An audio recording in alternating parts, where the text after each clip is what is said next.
Adam, any thoughts on what Antoine said? Sorry, I'm trying to fix all our technical problems here. So, uh, but yeah, Antoine did a good job talking about what he was talking about.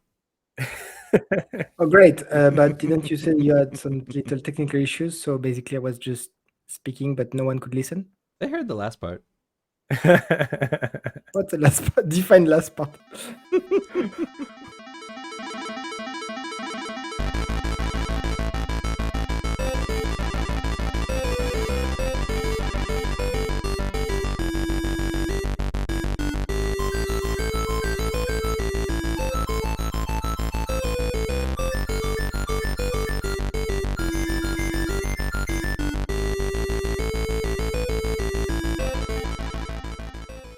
Okay, Korean, shoot.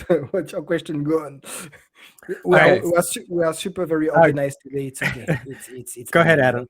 I was just going to say, for as a recap, Antoine was basically just saying that we've been doing this for a while now. Phil unfortunately can't be here, but we'll try to include his thoughts again later. But basically today we're going to be talking about all the things that we would like to see with the show, changes that we might have in the future, or things that we would like to update or do better, or maybe cut, or those sort of things. And that's basically what we're going to be talking about today. Okay. For instance, there's a person on the chat, and we want to see more of you there. Yeah, exactly. Perfect. Thank you, though. That was good because otherwise we would have had a completely silent episode. All right, to Antoine's points, yes, the I don't know what happened with the podcast and stuff. That's because I just haven't had any time to check until like after Chinese New Year.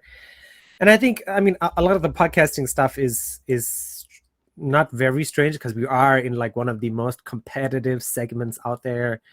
Having like I listen to a good like 4 or 5 hours of podcast, no more than that a week. And like there are a lot of trends that we just haven't capitalized on. Like Adam made a good point of this the other week. He said like we used to do this segment called Player Plus 3, and I think that's a fantastic idea because people like to listen to other people's stories, and that's a trend I've seen. Of course, you know, there's like the whole true crime trend in podcasting as well, where people investigate crimes and report on that. That's impossible because we can't, so we not really can tie that into gaming in a way. There's also as well, like I'm only publishing on Sundays now just because of work scheduling and stuff. That was always like when we were publishing during the week was always a great, because I mean, that's when Adam and I, before we started the podcast and I did research into it, like the best days of the week were in the mornings, EST's time for publishing, and I'm publishing Sundays as well. So at some point I need to figure out a schedule change to be publishing during the week as far as the podcast goes. But yeah, my thoughts so far is like, and then I talked about this with Adam before, and I was like, oh, maybe we should cancel the podcast. And I'm like, no, actually, because I enjoy this moment during the week because I won't get to see Adam anymore because I don't teach anymore. And of course, Antoine is, 14,000 kilometers away in Canada. So that's impossible because, even though a lot of places don't have quarantine, Taiwan still has 17 days of quarantine, or 10 days technically if you have a house that has more than 2 bathrooms. So it's going anywhere is still going to be a bit of a pain.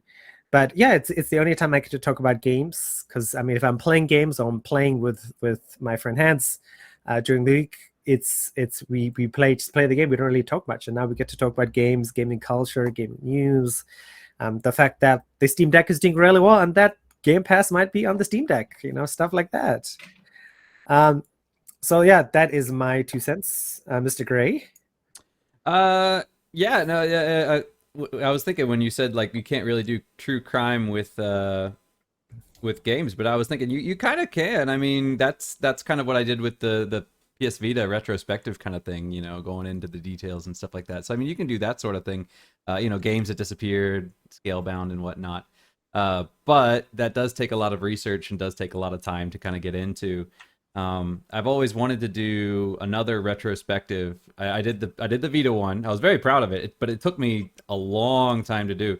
And I've been wanting to do 2 more. One on the Sega Nomad, which was a portable console, but it was basically running the Sega Genesis or the Sega Master, was it Master Drive, Master System, Mega Drive. But it was a portable Mega Drive or a portable Genesis, which was pretty amazing back for its time. I mean, it's kind of like, you know, the Switch of its time.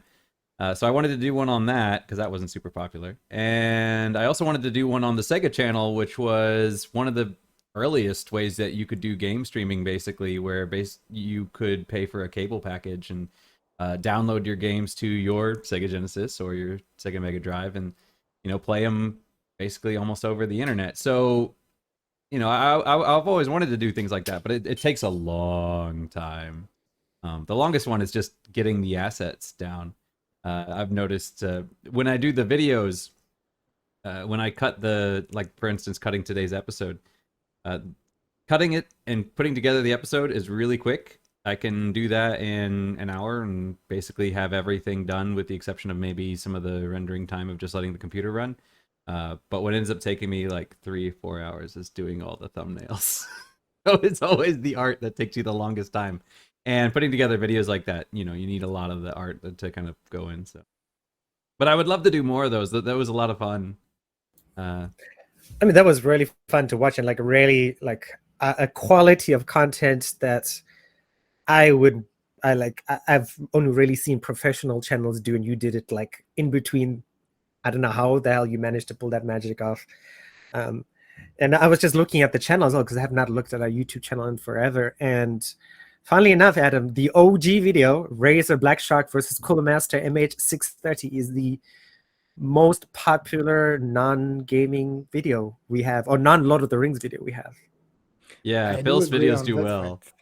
I do agree on the fact that hardware videos or podcast, you know, the podcast we made, remember, on the microphones, scored very well on podcasts. So I think that's a trend that we could follow. And Adam, I could help you on this, at least on the script, because if any of you have watched my streaming or anything, my videos are dreadful. First of all, because I'm a French speaker and my English is laborious, you know. I can go by in an hour a podcast, but for a 20-30 hour stream, I go back to French, literally. So that's just too tough for me. So yeah, I could help you on the script because thanks to Korean, oh, that's so cool. You know, we have to, of course, edit this podcast every week, and it took 2-3 hours every week. And now Korean arrived with some kind of magical software which get me all this time free, and that's really cool for me, so I can restart doing stuff maybe, because I very recently changed my job and I'm gonna need at least another 6 months to get used to it because it's quite technical, and I'm working like a good 10 hour a day work, so it's a bit tough for me. Like, for instance, I was doing La Forteresse du Chaudron Noir on in French, and it did have a good score on podcast and everything, and I really love it, except I haven't done an episode since mid-December, simply because I just don't have time and it's terrible. So I'm gonna restart this as soon as I can, but at this time it's just a bit time consuming. The job is a bit time consuming, so as soon as I'm kind of used to it and have less requests, hopefully, then I can restart doing this at least. But for now, if you want, I can do some script, some research while I'm working. When I have some, downtime, I can do this. At least it could help. Yeah, Jamil has a comment here saying that basically the only reason he found us was because of Phil's videos. If you look online, and this is something that I noticed too, if you're looking on the YouTube viewer count, it's like, you hit any of Phil's videos, it's like, 300, 400, 500. And then any other video, it's usually less than 10. And I think half of those are probably Antoine and his wife watching just to boost the viewer count. So, yeah, Phil's been doing really, really well, and then he doesn't make it on the show because he's been so busy with his other things. He must be sleeping right now. Oh, he's definitely sleeping right now. Phil goes to sleep at something like 6 a.m. and then wakes up at like 4 in the afternoon or something like that. I don't know.